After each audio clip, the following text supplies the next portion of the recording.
Hello, this is Coach Ty, and I'm going to show you how to do a hip hinge, aka same movement for a deadlift, without hurting your spine.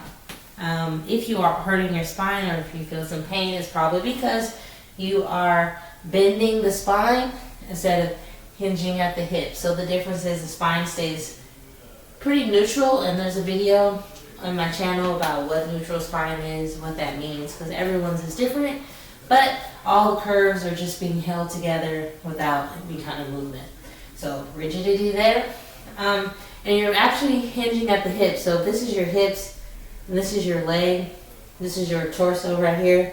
You want to hinge this way, so you're not bending the spine. So the spine is my arm, it should not move. The best way to do this without overthinking the process is thinking about having a hand sandwich. I got this from one of my Orange Theory coach colleagues when I was working at Orange Theory.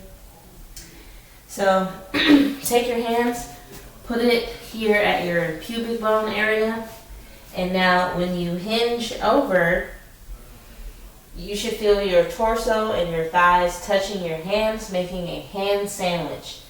If you don't feel that, that means you're not hinging, you're probably bending. Because once you bend at the spine instead of hinging at the hips, the sandwich just becomes soggy, right? You don't feel that tension on the hands creating that sandwich. And so that's the best way to do it without overthinking it. Now, how do I get out of this position? You want to engage your hamstrings and your glutes at the same time, and that sends you right up. So another mistake I see is people going down too far. So if your back is engaged and your whole core is engaged, and there's a video on core engagement, what that actually means and entails in my channel as well. If it is engaged, like my back and stuff, I really can't go that far, right? This is like I can't really do much here. And that's how you should feel. You shouldn't be able to come all the way down here, because then you're bending the spine. Which is fine, but that's not what we want in this situation. And hip hinging is so important for so many different exercises, as well as just moving in life. So it's a good skill to know how to hinge properly, right? If I need to pick something up off the floor, yeah, I can bend and pick it up, sure.